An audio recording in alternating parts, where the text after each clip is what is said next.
Hi guys. So I was sitting here thinking about, well, no, I had thought about before, why is it that we don't connect to other planets, like other species? We used to. If you look at all the ancient records, the Egyptian records, like if you look at all the ancient records, even back, if you look at the Bible, all of that stuff, they obviously were connected to other entities, freely communicating like what happened. And then I saw this post on Facebook where the post was showing a picture of a time where we were at another dimension, another frequency, and we could communicate with other planets and things like that. So I had always thought that we had dropped dimensions, but when I was in my Christian phase and talking to some of the Christians, or I don't know what they would really call themselves, maybe not Christians, not Hebrew, kind of in the middle, like they knew or thought that Black people were the chosen people and all that stuff, but um I don't know. I want to get into all of that. What I'm saying is that there was a time that we were connected to other beings, to other planets. We got communication freely. Then we dropped dimensions. And we dropped dimensions not too long ago. I really think we're not even in 3D anymore, but I can't get anyone to understand what that means. I don't think. Or maybe we went up dimensions and it feels like we dropped, like I don't know. But what I'm saying is we dropped dimensions. It happened. And I think the fall of man was when we fell, when we dropped from, I think it was 8D, but I think some people think it was a higher dimension. If people even know what I'm talking about, I don't know. But that we actually fell from dimension to dimension to dimension to dimension to finally we hit this 3D kind of prison type of dimension where we're actually caught in um I don't know, I'm not sure what we're caught in actually. I didn't think that far. These are just my weird thoughts, but yeah. Um it hit me. I'm like, of course we used to talk to other beings. I mean, oh, if you look at the Hermetic prophecy, look it up. The Hermetic prophecy talks about how there was a time where we did communicate with other beings, higher gods, entities, whatever you want to call them, that gave us a certain type of intelligence, knowledge, and wisdom. Those beings left this planet when things got awry. They left and they would come back after a darkening. And I think it's called a darkening period or something like that. I have to, like I said, there's so much information. I don't claim to know everything. I'm just a researcher. I just put the information out there. And what I really hope people do is comment on what they know or what they've learned or whatever. But, so yeah, so I think we dropped dimensions. With dropping dimensions, we also dropped, of course, our DNA coding on multiple freaking levels.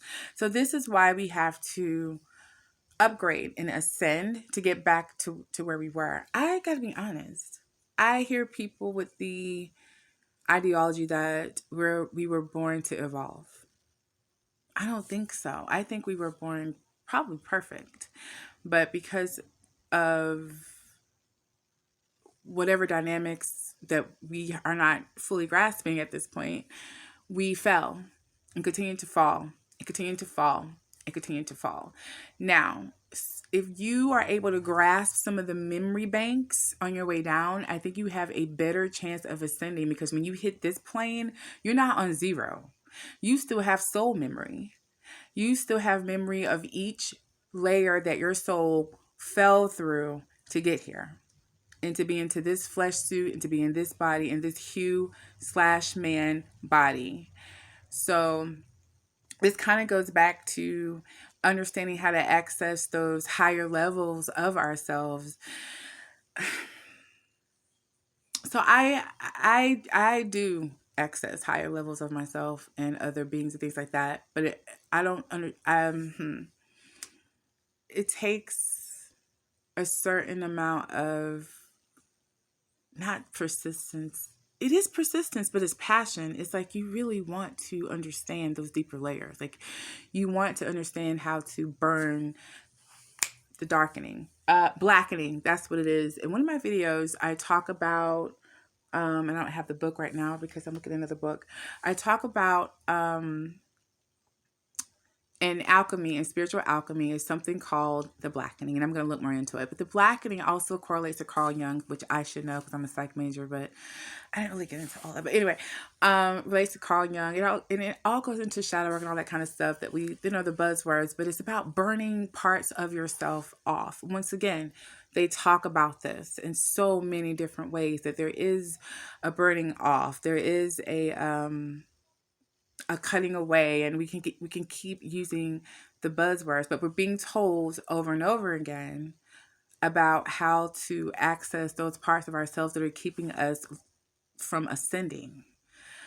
It doesn't have to be a complete disconnect. Now, that part was something I thought. I'm like, no, you have to completely disconnect from this to get to this. I think you still can. I think it's a way to do it, and I think it's a way to ascend quicker, maybe. Mastery is very different. Mastery is something very, very different. To master each and every level to get to higher levels of yourself is very different. And I don't want to, I hate when we say, oh, my higher self, once I reach, because it makes you feel like that energy is outside of you. It's not. It's not.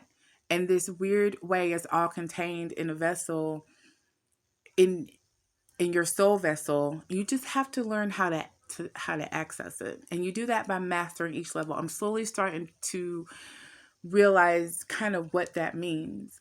As you go to higher levels of yourself, there are higher levels of mastery. And enlightenment only means to shed light on something. To enlighten you is to give you another piece of knowledge, to awaken you to something else. Enlightenment doesn't mean ascension. That's two different things in my book. That's how I think about it. I could be wrong. If I'm wrong, let me know. But that's how I think about it. I think ascension is two different things from enlightenment. Like I said, I think enlightenment is something that can bring you into a light, to see something different than what you saw before. To get to the light, most times you have to get through the darkness. Before light, there is darkness.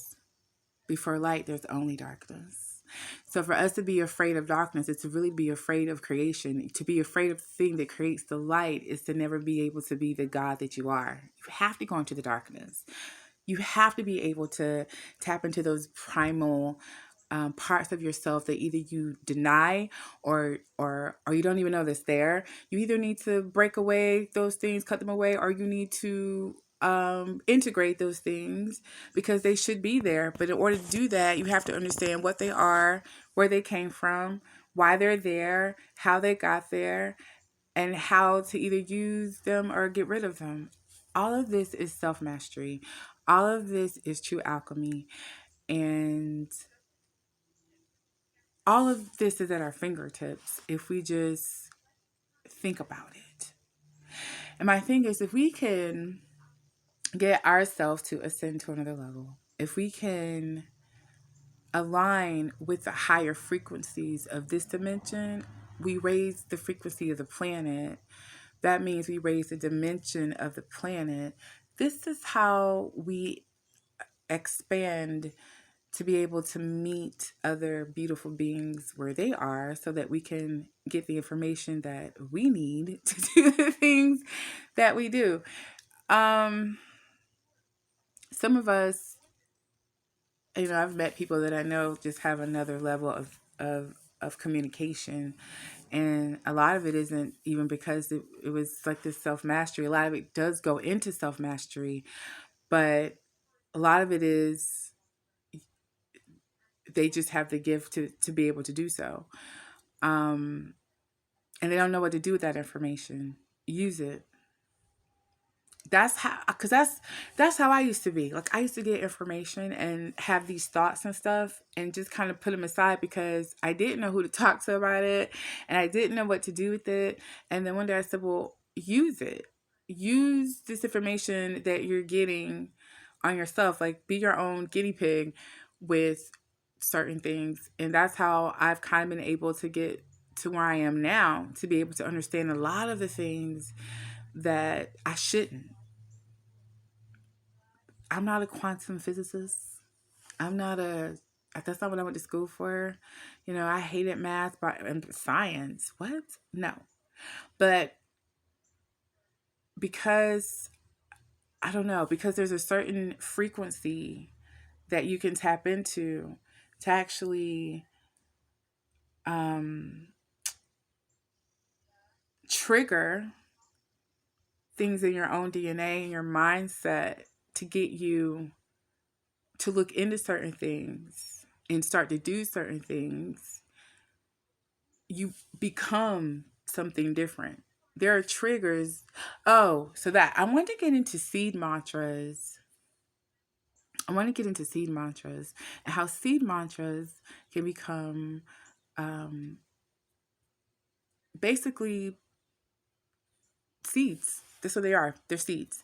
And the mantras can come from, you have the seed mantras of the chakras, Vam and some other ones, but um that's the famous one.